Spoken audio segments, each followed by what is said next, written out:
37 years old. Sidney Crosby is 37 years old. You know who else is 37 years old?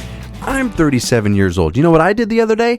I pulled out my back picking up my kids. Sidney Crosby had 3 assists in the first game of Four Nations Face-Off. Hello, everyone, and welcome to the first edition of Penstock here with Puck Mike, talking about some Penguins hockey, and I cannot believe, let me just say, I will be not the first to admit, but I'll admit it, and I think some other Penguins fans won't admit it.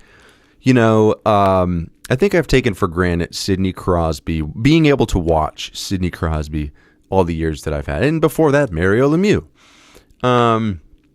You know, we talk about in the league, you know, the Connor McDavid's now, it's McDavid's league, and all these other players, and rightfully so, that will transition, you know. But, I mean, I want to see if they're doing what Sidney Crosby is doing when they are 37 years old. Still a point-per-game player. He does not look. I watched the game, the first game between between Canada and Sweden, and Sidney Crosby did not look slow. You know, he's out there doing what Sidney Crosby does. You know, he doesn't have as flashy of the goals as he did when he first came into the league, you know, and part of that is because a lot of players have figured him out now. They know how to stop him in a lot of ways, and they're not afraid to hurt him, and we saw that when he had a concussion, you know, so he's a little bit more cautious, but he is so dangerous. You know, the quick look over at McKinnon, the backhand pass, McKinnon scores on the ice, and I'm not going to make this about the Four Nations face-off and all of that, but as I'm watching that game, I could literally not help but think what the Penguins could be, and not help but think, wow, how bad the Penguins are right now. And, you know, there's just not a lot of good players on the Penguins, and it makes you realize, you know, how good Sidney Crosby can be on a team that is really good, and how good that team can be. And so I'm not saying that to say, like, the Penguins need to change course. They need to go back and do what they were trying to do and retool and all this, or not retool, but reload and get, you know, that's done. They absolutely have to think past Sidney Crosby, but they don't have to completely bottom out like the Sharks and be just this, you know, wasteland of mediocrity like the Sabres are, and who knows for how much longer will be. You know, but the team, like, who is on this team right now? Kevin Hayes, pleasant surprise. You know, he's not going to score 40 goals. You know, Cody Glass, I think there's still some untapped potential there. Tomasino, also, I think, a little bit more potential there. But look, there's a reason all these guys were traded, you know.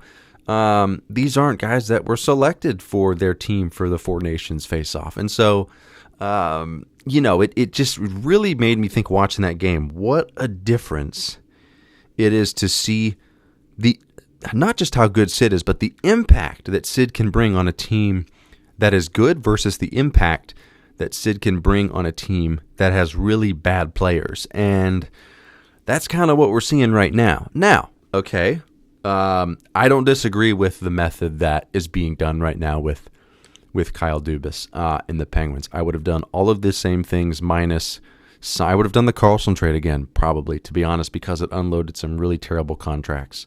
But the Graves and the Jarry, when he did the Jarry thing, the Graves thing, I didn't really know Graves that well, so it didn't bother me, but the Jarry thing, I was like, I've been watching this goaltender. Every Penguins fan would have said, why did you sign this goaltender? And I think Dubas is the one who traded for Matt Murray in Toronto when he was in Toronto. And I said the same thing then. Why would anybody take Matt Murray? He's terrible right now. So some questionable things there. But other than that, after he got past that, and I get people will debate whether he should or shouldn't have done that, or what he should have done when he first came in. But when he got past that, and he made this statement coming up to the deadline and towards the end of that season, hey, we need to get younger, he knew he was going to trade Gensel. I would have done that 100 times over. Even if nothing happens with the prospects that we got. I mean, for Gensel, we could not bind ourselves to it. What did Gensel end up getting? 8 years at $8 million or 9, 10. He got $8 million? I can't remember.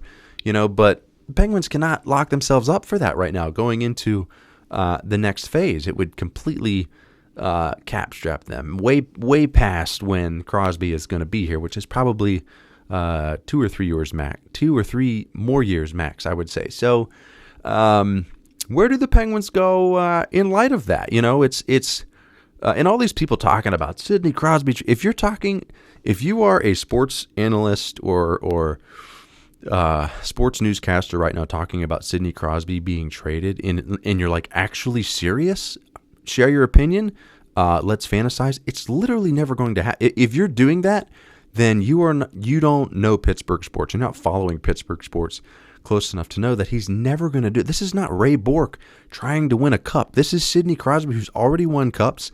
Mario Lemieux played for the same team. Sidney Crosby is loyal. Okay, I think he wears literally like the same shoulder pads from like when he's been wearing the same shoulder pads for years. This is a superstitious guy. He doesn't need to go somewhere else and win another Stanley Cup. He's already done that. I'm not saying he doesn't want to win another Stanley Cup. He wants to win another Stanley Cup in Pittsburgh. Okay, that's what he wants to do. His legacy is already there. Don't get me wrong. If he does Four Nations, cements it even more. If he wins wins the Olympics coming up, cements it even more. But it's never going to happen. He's not going to get traded. I don't even know why people are talking about that. It's literally never going to happen. It's a waste of energy talking about it in a serious sense. What people are really, really trying to indicate when they talk about Sidney Crosby being traded is, are we wasting the last bit of greatness in Sidney Crosby's career? And I think it's a very valid point, because that's kind of what the whole point I'm trying to make right now is, how do we get to a point with the Pittsburgh Penguins where we're not just saying to Sidney Crosby, on your way out the door, mentor these guys, and that's going to be the last bit of your legacy. Are they going to win another Stanley Cup? You always have hope, and seeing what Sid can do in the midst of great players, I'm not going to say no, and seeing how good Sid still is, I'm not going to say no, but also watching the Stanley Cup Finals last year, I mean, these teams are good, and then watching the Penguins now, not good.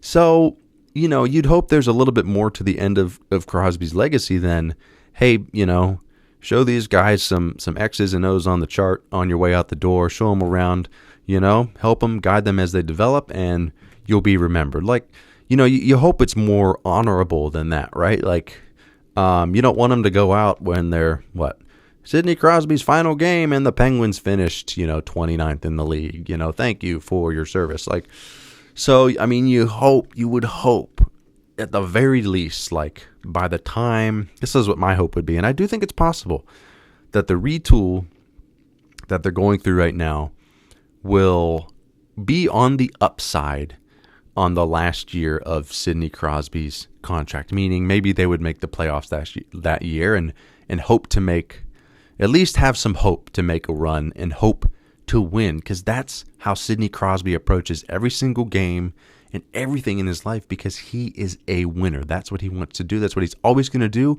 whether the Penguins are 32nd, whether they're first, whether they're down by 9 goals, whether they're up by 4. He is always going to believe that they can win, and he's always going to approach every single thing that way. So I hope for him that at the end of where the Penguins are at with this retool, that they do have a chance to get into the playoffs again and at least have some hope to chase the cup and go out with a little bit of hope there in the last bit of his career. I also don't think he's going to be done after 2 years. His extension he just signed, $8.7 million, 2 years, kicks in at the start of next year. So that's 2 years after that. He'll be his birthday's in August. It'll be he'll be 39, right? So I honestly could see him doing one more after that, especially if the Penguins are a little bit on the up at that point. If they've already made the turn, I could definitely see. Here's the thing: the cap is going up, folks. Like, and Penguins have some contracts coming off the books,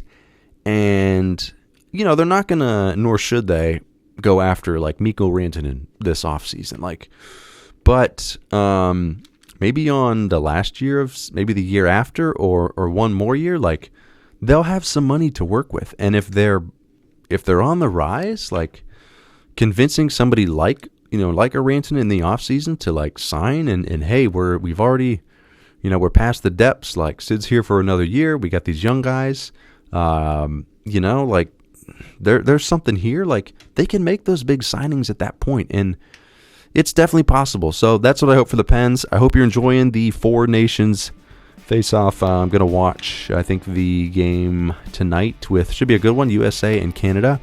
And, hope you enjoyed the first episode here of Pens Talk with Puck Mike. We'll be back with another episode some other time. Thank you so much for listening.